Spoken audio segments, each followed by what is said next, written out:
Hello everybody, welcome back to Financial Trading Basics Part 22, Consolidation.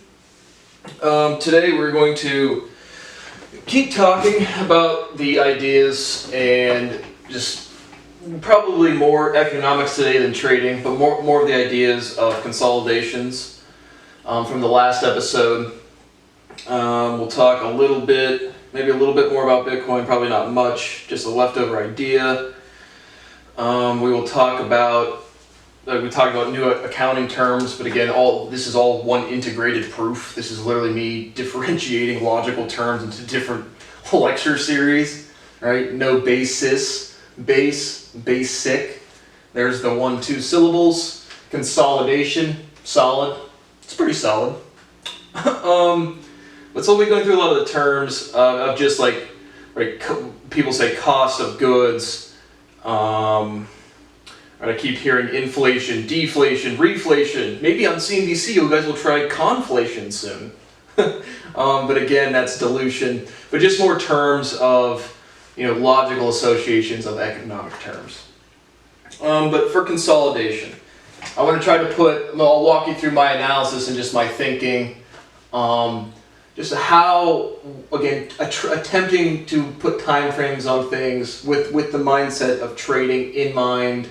But I want to talk you through the percentage change of different ideas or concepts that I think will be changing the most rapidly, just in associated time frames. So skill, what can people do? And I have up here services, right? Typically people say goods and services. I want to make a clear differentiation and say skill is what people can do that produces a service.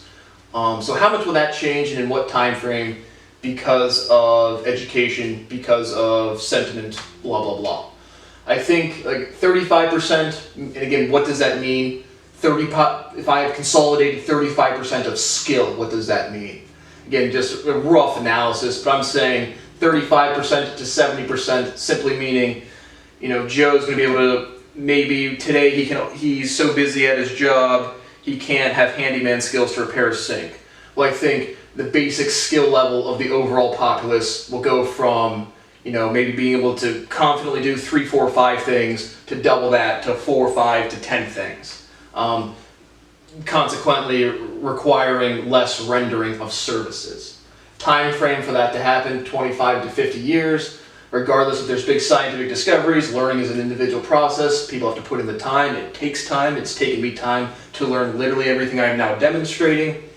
But I think 25 to 50 years, and that's what I think there. Resources, meaning goods, commodities, and physical things. How much will those change? I think we're at a pretty mature level of just resources, goods that we can use. So I have 45 to 55%. I think that will increase a little bit, not much. In time frame, I have tech dependent, and I put 50 years. Because if we can build a spaceship, I have no idea how long it takes to build the engine, to build the spaceship, but if we can figure that out, our resources, we can go to a planet made completely of diamonds. That would pretty disrupt the diamond industry, but then it's also, you have to travel there to get back.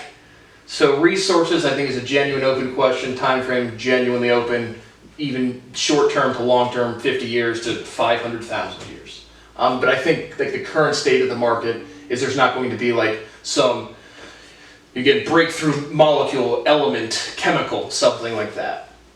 Utility and technology, what do resources do? How do we apply those physical goods? What is their function? Percent, again, I really don't even have a good, say like I said, we're at the beginning, so I don't know, let's say 20% will definitely mature, substantial, we'll go from 20 to 80 or something. So a pretty big jump up. But the application of technology, that is where I personally I don't have any secret sauce, I don't have anything better. I go and try to start businesses like everybody else, I have to deal with the same entirety of the species like everybody else. So time frame, variable, ongoing. Currency, placeholder for a resource is our definition.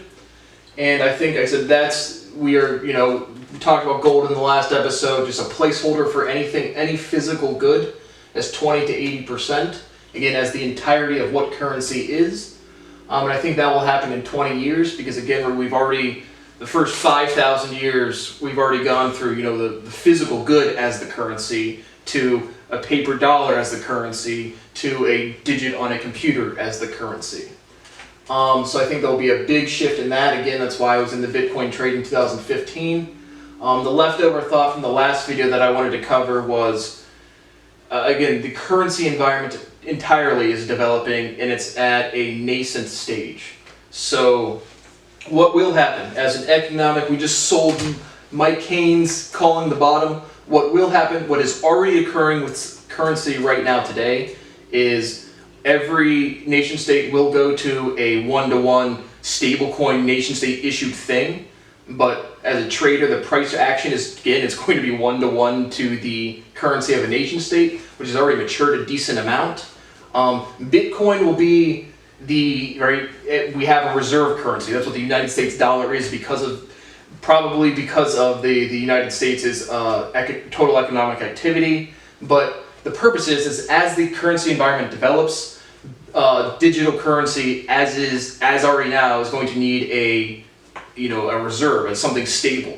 Once Bitcoin appreciates and stabilizes and matures, like I said, the cycling won't continue for more than, again, I don't really know, 20 years, 15 years, but it's not going to go to 3,000 million times the GDP. It's not possible.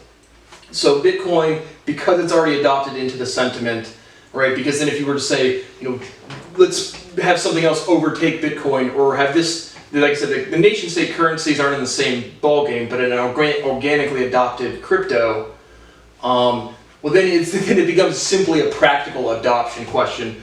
Because if we're talking about a reserve currency, people don't have to transact it as a currency. The price per share or the price action of Bitcoin just would have to be a lot more stable than it is now, which is why it's in its volatile adoption stage. But that's what will happen. That's an economic, again, I'll see you in 20 years, CNBC. It's already happening. I do science by reacting to the sentiment of the species. And I think that will occur over 20 years. Let me see, make sure I'm still rolling. So I have the approximate, again, what percentage is currency developed or consolidated today? About 20%, and I see that as 80% in the future, meaning like there won't be, everyone has the US dollar, everybody has a Bitcoin. I don't think that will ever happen over the long term. And I think the adoption of the major changes will occur in the next 20 years. Population, number of people, and anatomy. Like 7.8 billion-ish people using Kermit the Frog, Bill Gates' number. I didn't look it up, I think it was about 10 billion. So again, about 30% increase. And I have 100% because the population will stabilize completely, just meaning the people being born will be about the same as the people dying. So it's a substantial jump still, but not as severe.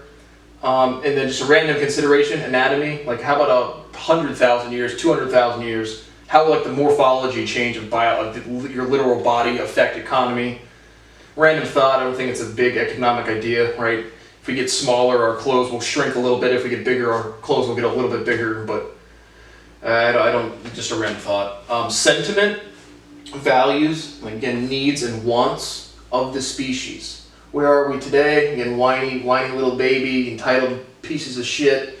And then we'll go to, that will change to 100%, again, simply meaning everyone knows what it's like to be an individual, everyone knows what it's like to work for a team, go. So, and I think that will happen very quickly, 5 years, because of the integration of technology. When you publish this stuff, the sentiment, or that's when a natural disaster hits and everyone's on the same page and all in 5 seconds. Sentiment can change extremely quick. And then the last one I have is industry, and anopoly is just monopoly, duopoly, triopoly, or whatever. But, how many companies per innovation? How many genuine innovations are there? Don't know. But how many companies per innovation in today's economy, and how do I see that developing into the future? Meaning 35% to 55%. I think there are a lot of companies today. I think there are more, conjecture, could be completely wrong, but I think there are more companies today per innovation than there will be in the future. So I just have variable ongoing, but I only have 35% to 55%. meaning at the maximum of consolidation, I don't see the numbers of companies going from 500 S&P companies to 5, but maybe from 500 to 400. Now the S&P, that's an index. You put a company into there to trade it, but just in how many companies emerge from a true novel innovation. Don't know. So that's what I wanted to talk about for time frames and consolidation. So I talked about the Bitcoin as the stabilizing, the reserve currency, just as is for what equivalent to what the U.S. dollar does. And again, every nation state will have the stable coin, 1-to-1, blah, blah, blah. Then again, like I said, introducing a stable coin into a nation state is already introducing, it's not a novel innovation like Bitcoin getting organically adopted. The fiat currency market is a lot more mature, and a digital representation of that is not a meaningful distinction. Just some terms, and like I said, stuff. Cost of goods sold. Cost is price, price is revenue, price less cost of goods is profit. And I have that as a fundamental theorem of economics. And like I said, talking about, differentiating linguistical terms, right? Cost is price. Cost and price are relevant to the buyer. I guess I want to talk about just the transaction. We talk about, I said the consumer behavior is the most important thing ever. So let's talk about the actual individual transaction. Cost is the price. Price is the revenue. I literally just went through that. But cost is price. Cost is to the buyer. Revenue is to the seller. So I don't know what I was doing there. Again, we talked about dilution. Debt and credit. Debit is a cash transaction with a little card, so that's not a meaningful distinction. Credit is debt. So again, that's an interesting, right? There's one I that goes away and it changes the logical definition very clearly. The terms of transaction. Oh, and the last thing I did want to say for this episode was that I do like, as a trade, I do like Ethereum for their integration with the smart contracts, with the housing and the NFT stuff. I see that as, again, talking about, integration of industries, like being able to go on mintable.com and sell an NFT, and then it's, onto the Ethereum blockchain. Well, now we have a resource, we have a skill integrated with a technology, the actual Ethereum integrated with currency in general. So you see the NFT, Ethereum, housing market all again consolidating, converging, coming together. So I will be entering Ethereum not for this year, again probably 18 months from now, when in 2023, the beginning of 2023. But I really like the use case there now. I really think that's a good trade. And yeah, those are the things I wanted to cover. Thank you for watching Financial Trading Basics Part 22, Consolidation.